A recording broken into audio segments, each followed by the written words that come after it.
Hey everyone, we're here with Chavat Yerli. He's the CEO of Crytek, and we're going to talk about Crysis 2. Now, Chavat, we just saw a pretty evocative trailer set in New York. Can you tell us a little bit about, the storyline in Crysis 2? Well, I cannot talk about the storyline at this stage really, but I can tell you this way that we picked New York as a location so that there's more emotional resonance. It means to people something. So for New York is kind of like the symbol, the pride of mankind.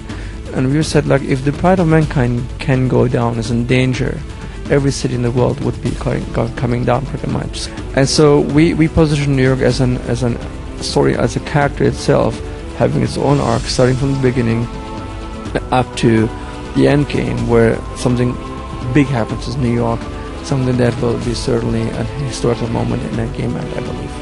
Okay, now when you talk New York, I guess the first thing a lot of people think about is urban jungle. Now, the first game was set in an actual, island jungle.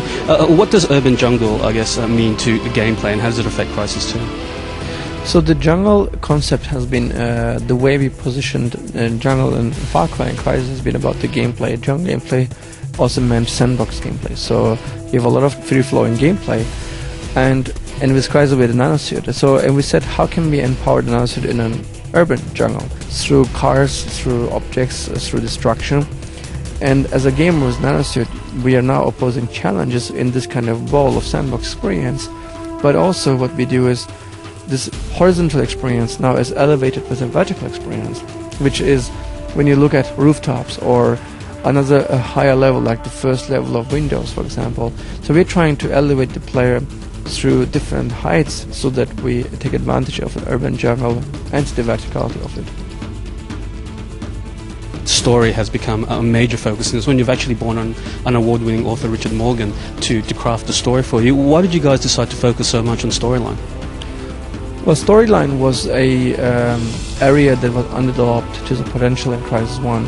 So Crysis 1 had this good achievement in gameplay, a great achievement in visuals. So gameplay and visuals were sort of on one par, but story wasn't.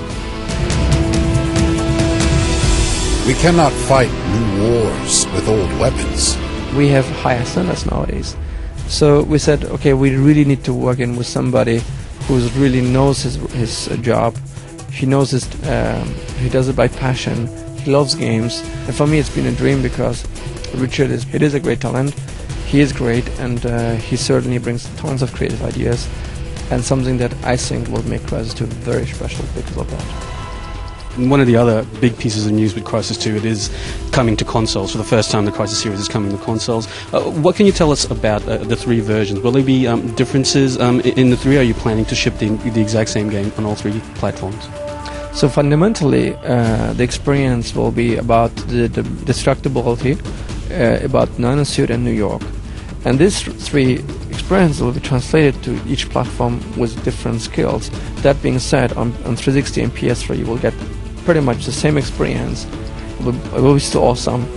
But on PC, because of more brute force power, you're going to get an elevated experience through just its technical horsepower. And so the game will be adapting to the platform and driving these three things further forward. Thanks for that, Chavat. The game is looking great so far. Can you tell us what platforms it's coming out on and when people can expect it out? So it's coming holiday this year, and it's going to be on PC, 360 and PS3. Thank you very much for your time. I thank you very much.